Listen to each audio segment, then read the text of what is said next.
parce qu'on en a plein, des oliviers en Andalousie, on produit le 80% de la production d'huile d'olive de l'Espagne. Et quoi d'autre? Ben, je crois que c'est presque tout du vin, bien sûr, du vin. Hein, vous avez entendu parler du vin de Jerez, du sherry, que les Anglais disent, l'appellent comme ça. Hein. Alors le sherry, après on me demande où sont les cerises. Je dois dire non, pas cherries, mais sherry. Hein, le sherry, ça vient, ce nom-là, les Anglais l'ont donné au vin parce que à l'époque musulmane, le nom de Jerez, qui est la ville où se fait ce vin, était Cherish. Et donc, les Romains ils vont aussi vendre du vin qui venait de Jerez. Ça se connaissait comme du vin de Queret. Queret, de Quérès, la déesse de la terre. Et donc, ici, on fait du vin depuis très longtemps. Et c'est ça qu'ils allaient exporter, majoritairement.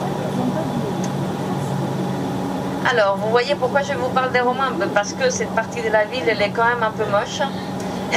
Voilà, vous voyez que tout est nouveau par ici. Hein. Ce sont des bâtiments des années 60, 80. Donc, la plage est très belle, bien sûr. Là, on rentre dans la plage Victoire. Ça s'appelle la plage Victoire. On a laissé en arrière la plage Sainte-Marie, qui est protégée par deux structures sur les côtés. Et donc tous ces bâtiments, en fait, ils ont été bâtis les années 60, etc. Quand Cadix a commencé à être une ville importante pour les chantiers. Alors en France, vous avez Saint-Nazaire et des choses comme ça, pour les chantiers navals. Et ici, ben, en Espagne, Cadix, elle est assez importante et c'est toujours l'industrie la plus importante qu'on a dans la ville. Et donc il y a beaucoup de travailleurs qui ont commencé à venir ici. Et il a fallu des maisons, donc on a commencé à bâtir toute cette partie nouvelle de la ville. Et maintenant, en fait, les maisons qui sont dans cette partie, bon, peut-être pas celle-ci de gauche qui n'est pas très, très belle, mais le reste qu'on va voir, ce sont des maisons quand même assez chères, qu'on vend assez cher. Autant pour les loyer comme pour les acheter, parce qu'elles sont en première ligne de plage. Bon, là, à gauche, ce mur blanc, en fait, c'est un ancien cimetière.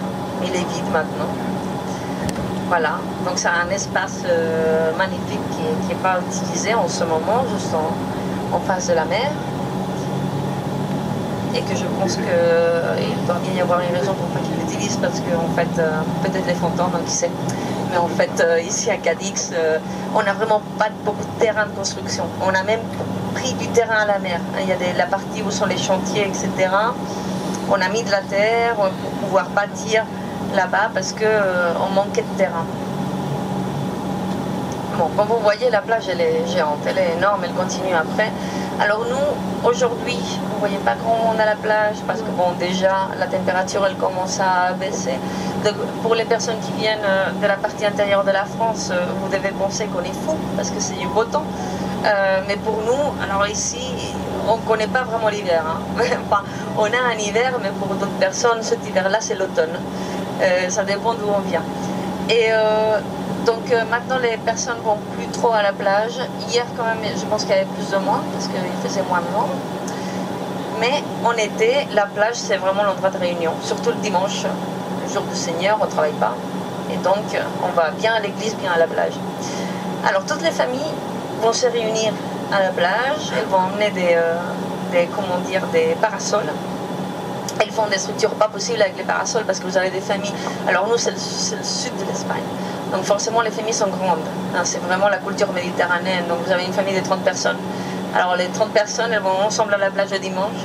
Elles vont mettre tous les parasols comme ça. Elles font des structures, on dirait, des boucliers romains pour la bataille.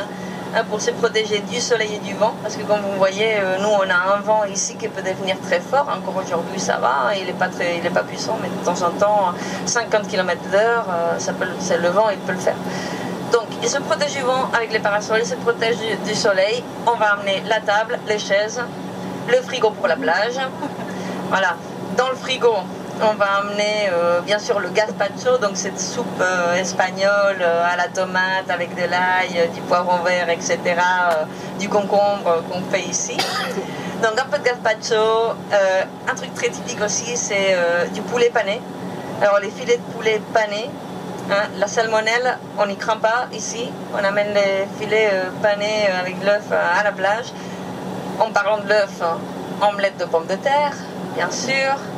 On met tout ça dans du pain, on fait des sandwichs et on monte ça à la plage.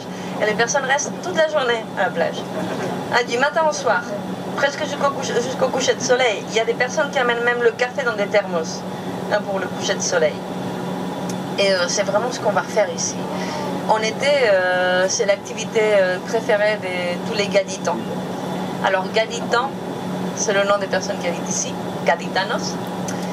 Et vous allez me dire, bah non, c'est Cadiz, comment ça se fait que c'est gaditano? C'est parce qu'en fait, le nom, l'ancien nom de Cadiz, quand les Phéniciens ont fondé la ville, c'était Gadir. Et après, quand les Romains sont arrivés, c'est Gades. Alors, de Gadir et de Gades, gaditano.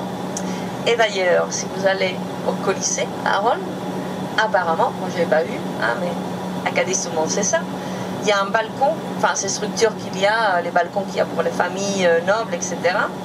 Et sur ce balcon, c'est écrit Gaditanorum. Alors, c'était des familles nobles de Cadiz qui allaient à Rome. Je ne sais pas combien de temps ça devait durer ce voyage. Ils allaient à Rome et quand ils allaient au Coliseum, ils assistaient à ce balcon-là. Bon, là on est arrêté, je ne sais pas ce qu'il y a. On l'appelle comme ça parce que c'est à Cadix qu'on va signer la première constitution espagnole, celle de 1812. Alors 1812, qui attaquait l'Espagne, c'était plus les Anglais. Hein. Et non, c'était Napoléon. Et oui. Et donc guerre d'indépendance en Espagne à partir de 1808. Et il y a le politicien de Madrid qui vient à Cadix. Ah ben il y a le chauffeur du bus d'avant qui vient. Et ben ça devient complexe.